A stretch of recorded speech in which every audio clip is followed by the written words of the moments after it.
M2 Entertainment proudly presents The Greenroom. The Greenroom is dedicated to sharing the wealth of knowledge from a broad selection of practicing professionals from the motion picture industry. Joining us this week in The Greenroom, we welcome Hollywood editor Sally Menke. Since 1984, Sally Menke has acquired over 20 feature film credits. A frequent collaborator with director Quentin Tarantino, she has worked with Quentin on every one of his films from Reservoir Dogs to Inglourious Basterds. Sally has also been nominated for 2 Academy Awards for Best Film Editing for her work on Pulp Fiction and Inglourious Basterds.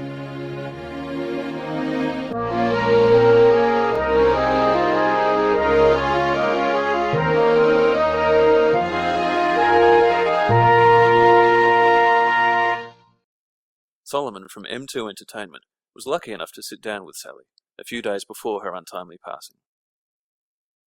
Hey Sally, it's Solomon here from M2 Entertainment. What's going on?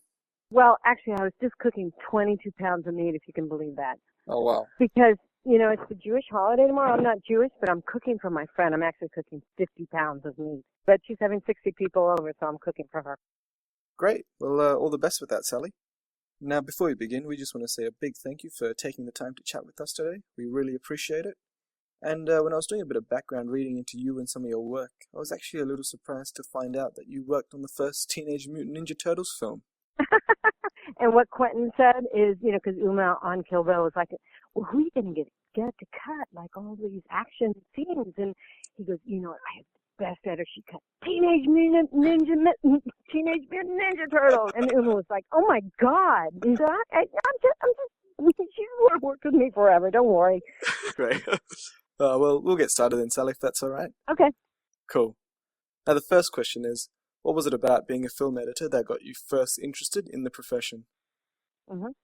Well, what happened is that both my parents were professors, and they taught at the college level. And so I actually grew up not even knowing that editing was, I'd watch movies or TV, and I didn't even know what editing was. I just thought magically you went from a close-up to a long shot. I just had no concept of it.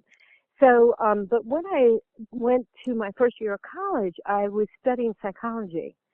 And what I liked, and it was behavioral psychology. Yep. So what I was interested in is what people did to communicate without words as well, tacitly. So then I went to Emory University in Atlanta and met a guy, and he said, wow, let's go to Hampshire College and study film. I went, wow, okay, let's do it. And I went to Hampshire, and I realized that this is what I wanted to do. I loved it for a lot of different reasons, and one of which was I felt like I could study human behavior and actually have it affect people rather than on a big screen rather than in a book, or which is all really important being in a book and a college professor, but I just wanted to do it in a kind of bigger scale, which, at this time in my life, I feel like, wow, a lot of people need, okay, that's a separate thing. Anyhow, so I kind of just fell in love with it. Then I went to NYU, and I did a little bit of everything. I directed, I did sound, and actually when I graduated from college, I started recording sound, and I got to this point where I went, and I loved editing the whole time when I was in college. This guy, Larry Silk, who was an editor who cut Pumping Iron, kind of took me under his wing, and I was really fascinated, and it was the most intriguing to me when I was in college. To be able to put 2 images together and create impact, was more fascinating to me than actually directing. So it was just so powerful, the tool. I cut a couple of documentaries when I was in college, and I realized that putting 2 abstract images together was just such a powerful tool, or expression, or literary expression. Anyhow, then I got out and started, editing, and that was my favorite thing. Fantastic. Now, our next question is, as an artist, what is it that you look for in a script before committing your services to that project? First of all, story, the script. I just want it to be a compelling story, and it doesn't have to be one genre. It can be any genre as long as it's compelling. on some level. And generally, I find that I'm more smitten with character-driven um, scripts than, flashy kind of explosion films. Although I love that too. And when it's a combination, like a lot of times what Quentin does, it's like, oh, this is glorious. Now, when you're preparing yourself to work on a new film, what are some of the things that you do? Well, it depends on what you mean by preparing, because a lot of times, for instance, Kill Bill, Quentin walked over with a box of 50 films that he wanted me to watch. Or maybe it was 30. Maybe I'm just exaggerating at this point, but 30 is a lot too. And, and we start, once I know what his project is, he has a theater as well, and we start watching films, and not for any other reason, but just to get immersed in a culture. Because his films tend to revolve around a genre. Every time we do a film, it's kind of either his own style or, a World War II film that with his style superimposed on it, or, a Hong Kong or action film, or so generally we start with Quentin. I start early on. Sometimes he brings me into his library, his music library, and plays music for me and says, this is when blah, blah, blah happens, or this is when blah, blah, blah happens. And then sometimes most of the time that ends up being the music that we use, but sometimes, we change it. But definitely I start on board full-time first day of shooting. All right, now, as an editor, are there any rules or principles that you follow when telling a story? It's a yes and no answer.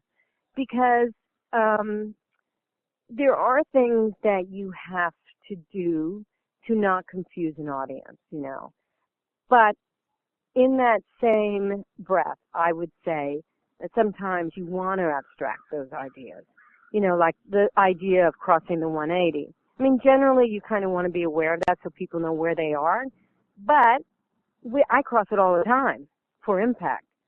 So yes, there is something, a classical approach to editing that you have in the back of your head, but do I adhere to it strictly? Absolutely not.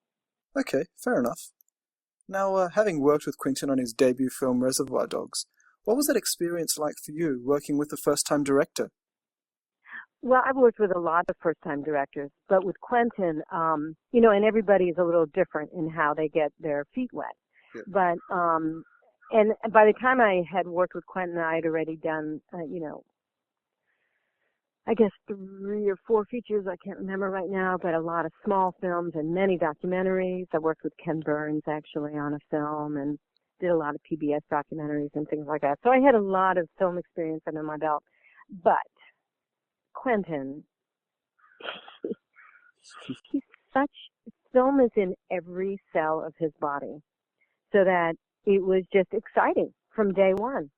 It was thrilling to hear him, express himself and talk about what he wants out of scenes. And it was, from the very first day we worked together, it was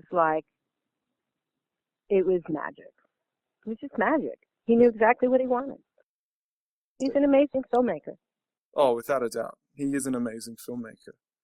And keeping on the topic of Quentin, how has your working relationship with him evolved in the nearly 2 decades that you've been cutting his films? Let's see, he's gone through 2 pregnancies with me. They weren't his children, it was my husband's children. So he's been through my hormonal issues. No, I'm totally kidding. But our relationship has, it's evolved into a completely kind of organically tacit understanding of his style, and he understands my style. And we also, of course, trust each other implicitly. But what's funny about that is that we kind of had that from the beginning. We got to know each other pretty quickly on Reservoir Dogs, and it's remained the same since then. And it's kind of interesting because we just bonded immediately, and that bond has remained to this day. The Green Room will be right back after this short message. M2 Entertainment is a film finance and production company. If you have a script that you'd like to submit, visit us at www.m2e.net.